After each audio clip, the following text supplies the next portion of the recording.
प्यारे बच्चों, आज हम आपके संस्कृत का जो 7 चैप्टर है उसको हम पढ़ रहे हैं। उसका जो पार्ट 2 है क्लास 7 का।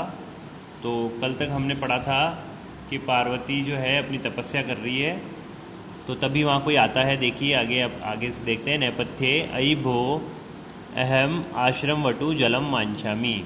अरे यहाँ कोई है, मैं आश्रम का वटु हूँ और मुझको आश्रम का जो विद्यार्थी हूँ और मुझको पानी पीना है। तो वो आश्चर्य से कहती है विजया, पश्य कोपी वटु आगतो अस्ति। देखो तो कोई आश्रम का विद्यार्थी आया है। विजया फटाफट से जाती है, झटिति गच्छत, और सहसे वटु रूपधारी शिव तत्र प्राविशत। और वहाँ पर उस वटु के रूप में कौन आया है? भगवान शिव आए हैं खुद ही, ठीक है ना। तो विजया वटो स्वागतम ते। विजया कहती है, हे विद्यार्थी, हे आश्रम के वटु, आपका स्वागत है। उपविशतु भवान, आप यहाँ बैठिए। यम में सखी पार्वती, ये मेरी सहेली पार्वती है। शिवम प्राप्तुम अत्र तपः करोति, भगवान शिव को प्राप्त करने के लिए यहाँ पर तपस्या कर रही है।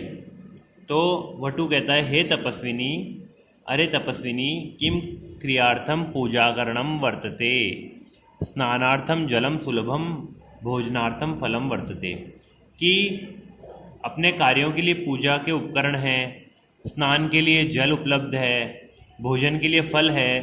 तुम जानसी कि एवं शरीर माध्य खल्लु धर्म साधनम, और तुम भी जानती हो कि ये शरीर तो धर्म करने का साधन है ना।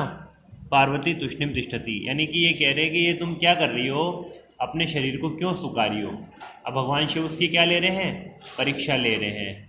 और वो कह रहे हैं कि तुम अपने शरीर को क्यों सुखा रही हो, क्यों शिव जी के लिए इतना प्रयास कर रही हो, जब तुम्हारे को खाने के लिए अच्छे फल मिले हुए हैं, पीने के लिए पानी है, फिर तुम ऐसे क्या कर रही हो तपस्या।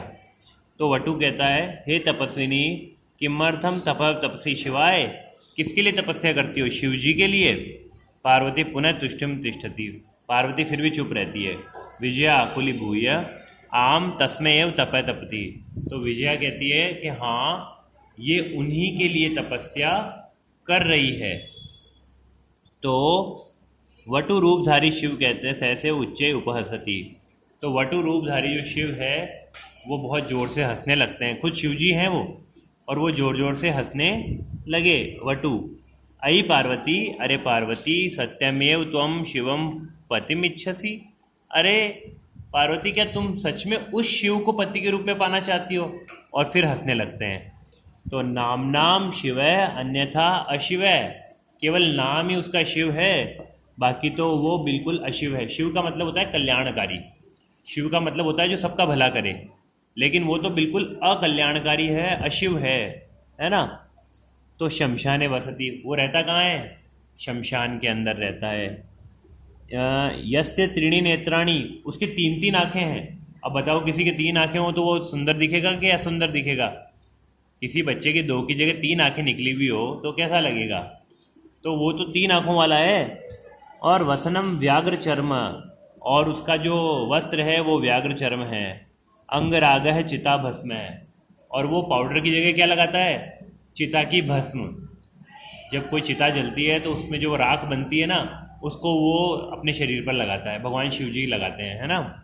और परिजनाश्च भूतगणा, और शमशान में रहता है तो शमशान में तो भूत प्रेत रहते हैं, तो उसके सब दोस्त हैं। शिव जी के दोस्त या शिव जी के साथी कौन है? भूत प्रेत, है ना। तो किम तमेव शिवम पतिमिच्छति, क्या तुम उस शिव की पति के रूप में इच्छा करती हो, है ना। अब ये खुद शिव जी हैं जो बोल रहे हैं, है ना। तो पार्वती क्रुद्धा सती, पार्वती को अब गुस्सा आ जाता है, क्योंकि वो तो भगवान को पति के रूप में पाना चाहती है और ये भगवान की बुराई कर रहा है। तो अरे वाचाल, अरे ओ ज़्यादा बोलने वाले अप्सर, चुप कर। जगति न कोऽपि शिवस्य यथार्थम स्वरूपम जानति, इस संसार में कोई भी भगवान शिव का असली स्वरूप नहीं जानता है। यथा त्वमसि तथैव वदसि, तुम जैसे हो तुम वैसी बात करते हो, तुम खुद जैसे हो ना, तुम वैसा ही शिव को बताते हो। मतलब पार्वती को गुस्सा आ गया है। विजया प्रति सखी, चल सहेली चलो, यह निंदाम करोति स तु पाप भागम भवति, एवं यह शृणोति सो अपि पाप भागम भवति। कि जो निंदा करता है, जो दूसरों की बुराई करता है, उसको बहुत पाप लगता है, और जो दूसरों की बुराई सुनता है ना उसको भी बहुत ज़्यादा पाप लगता है ना। तो पार्वती द्रुतगत्या निष्क्रामती, पार्वती जो है बहुत तेजी से चली जाती है ना। तदेव पृष्ठतः वटो रूपम परित्यज्य शिवः तस्याः हस्तम गृह्णाति, तभी भगवान शिव जो है अपना वटु का रूप छोड़ देते हैं और अपने असली रूप में आ जाते हैं, और पार्वती का हाथ, जाती हुई पार्वती का हाथ क्या करते हैं, पकड़ लेते हैं, उसको रोक लेते हैं हाथ पकड़ करके, अरे रुक ऐसे करके, है ना। तो पार्वती लज्जया कंपते, फिर पार्वती उनको देखती है तो उसको, पार्वती को बहुत ही शर्म आती है। पार्वती को पता चल जाता है कि अरे ये तो भगवान शिव ही आए थे मेरी परीक्षा लेने। तो शिव पार्वती प्रीतो अस्मि तव संकल्पेन, कि मैं तुम्हारे संकल्प से बहुत खुश हूँ, और अद्य प्रभति अहम तव तपोभि कृतदासो अस्मि, और तुम्हारी तपस्या के कारण आज से मैं तुम्हारा खरीदा हुआ दास हो गया, यानी तुमने मेरे को आज खरीद लिया अपनी तपस्या के मूल्य से, है ना। और विनतताम पार्वती विहसती, और विनीत होकर के पार्वती हंसने लगती, खुश हो जाती है पार्वती। पार्वती उनको हाथ जोड़ करके बहुत ही खुश हो जाती है। तो ये आपका पाठ पूरा हो गया बच्चों। तो आपको क्या करना है, आपको इस पाठ का जो हिंदी अर्थ है, इस पाठ की जो कहानी है, वो अपने शब्दों में हिंदी में अपनी कॉपी में लिखनी है। तो आज के वीडियो में इतना ही बच्चों। थैंक यू बेटा।